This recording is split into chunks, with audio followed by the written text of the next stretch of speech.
Hello and welcome to this week's Split Preaching video, where we look at the passage for Sunday in advance so we can be thinking about it in the meantime. This week on Sunday it's Pentecost Sunday, so we think about the time when Jesus gave the Spirit, when the Spirit was given to the disciples. But we're going to look at John's version of it this time, the lectionary, which is the set of passages which we follow.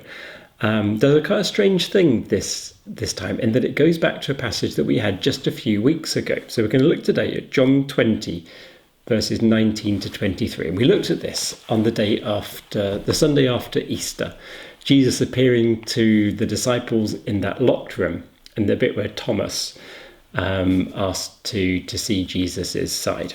But we're going to leave the Thomas bit today and just focus on the first bit, because Jesus, as you see in the passage, have you got the sheet, by the way? The sheet has this passage and some other ones which are, I think, really relevant and worth a look at. So Jesus meets the disciples in that locked room. He says, "Peace to you." He breathes the Spirit. He breathes on them and said, "Receive the Holy Spirit." And I want to think about a few things. I want to look at how this relates to the Acts 2 passage of the Pentecost story. And I want to think of some of the themes which are running through beneath it and how that links back to Genesis. So normally on a Pentecost day, we tend to think of the passage in Acts 2, 1-4, which we've got at the bottom of this sheet here. But John's version of the giving of the Spirit to the disciples is similar and different. And people for a long time have wondered how these two hang together. So John's giving of the Spirit happens on Easter Sunday, so the day of the resurrection. This happens on the evening of that day. The Luke version happens at Pentecost, which is sort of 50 days later, at a different Jewish feast when everyone had to come back to Jerusalem again.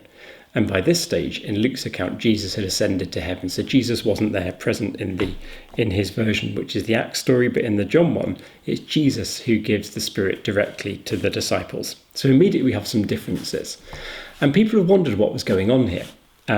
One way of thinking about it is that John, because this happens earlier than this one, they think that the giving of the Spirit happened twice. That's one way to read this, that the Spirit was given to the disciples on the Easter Sunday, and then at Pentecost 50 days later as well.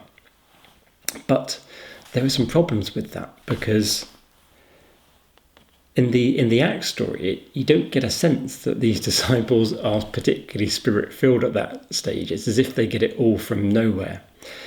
I personally favour the view that they're both describing the same event, but the details we can't really take too literally. Luke, who wrote Acts, was a bit of a shocker for his details. He quite often changes the time that things happened, or the geography. He sort of manipulates some of the facts, we might say, to make the story better.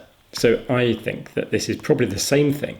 And at its core, they are the same sort of message, but the details about where it happened and when, I think we need to not worry too much about.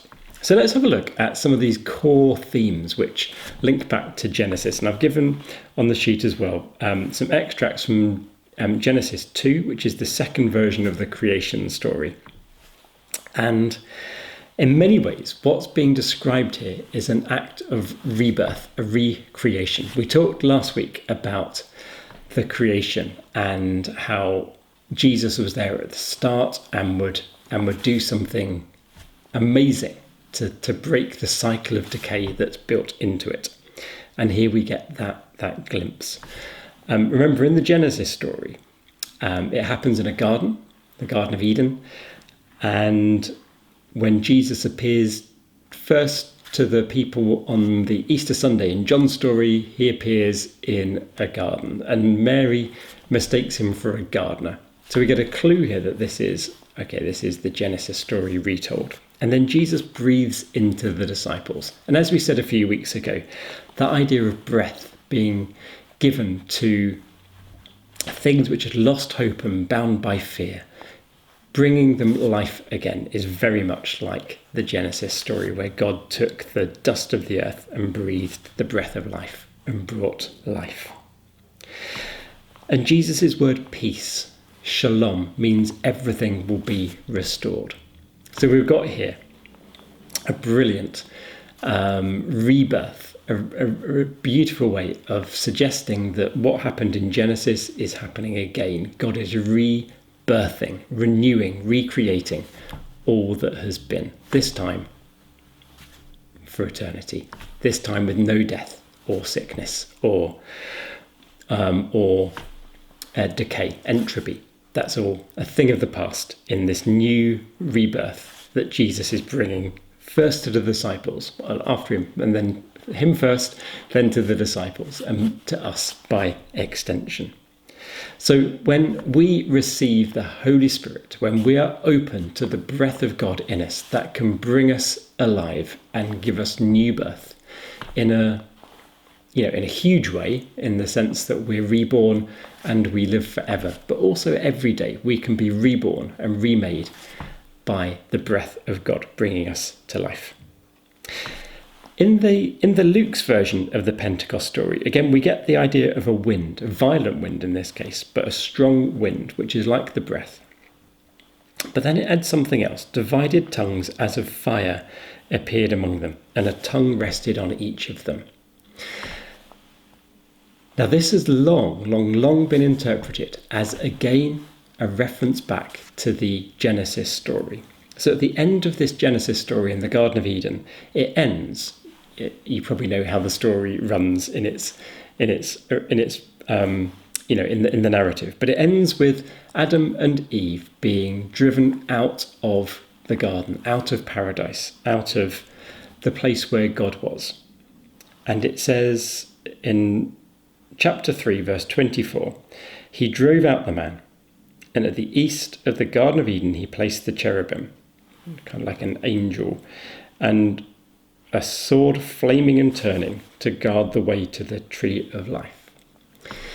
So they were prevented from going back into paradise, back into Eden, by an angel with a flaming sword. And a sword and a tongue are quite often paired together in the Bible. For instance, in Proverbs 8:18 on the sheet, the words of the reckless pierce like swords, but the tongue of the wise brings healing. So there's a way in which a tongue and a sword are kind of interrelated. I mean, they're I guess they're roughly the same shape, one bigger than the other. But maybe, what's going on in this Acts story, where the tongue of fire, like a sword of fire, appears above their heads, no longer barring their entry. So people are no longer barred entry to Eden. Now the sword has been lifted above their heads. I think that's quite cool. We are now allowed into Eden. We're allowed back into the place where God dwells. The last thing I want to think about is why this is good news for other people, why this is good news for the world. In all of these, there's a sense that the disciples were to take the goodness out and to spread it. In the John's version, we get this fairly cryptic thing at the end in verse 23. If you forgive the sins of any, they're forgiven them. If you retain the sins of any, they are retained. There's a sense that the disciples were being sent out to bring forgiveness, to act on behalf of God, to set people free, to let them back into Eden, if you like. In the Acts version, it said they were all filled with the Holy Spirit and began to speak in other languages as the Spirit gave them ability.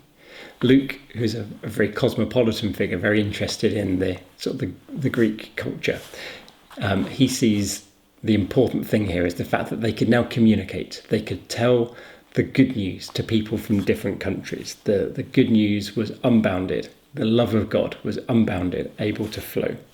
And in the Genesis story, we get this idea of the rivers which flow out of Eden, taking God's blessing all around. The last passage I've got on this sheet, which I think is really cool, is Psalm 104. I've only given a bit of it on the sheet just for space, but it's a psalm talking about the beauty of the created world, all the animals. It's a hymn of praise about the animals and nature. And it says, these all look to you to give them their food in due season. The idea is that God gives us food and nourishment continually. And this extract ends, when you take away their breath, they die and return to the dust. But when you send forth your spirit, they are created, and you renew the face of the ground. There's a recognition here that things do go wrong. We're trapped in these bodies that are mortal. When God takes away our breath, we die and return to the dust. But when you send your spirit, they're recreated and renew the face of the ground. There's a promise here that everything that will die will be reborn and recreated. I think that's really cool. So the Pentecost story in John is this promise that everything will be restored, that we'll be given the breath of God. And the breath is a moving, living thing in John. It's like a wind that blows wherever it chooses. It's about mobility and flow. Just like the rivers flowing out of Eden, just like the disciples going to forgive people in the world. It's a deeply good news story. Okay, so there are a few thoughts about John's version of the Pentecost story. I wonder what you make of it. Thanks for joining me. We'll see you on Sunday. Bye-bye.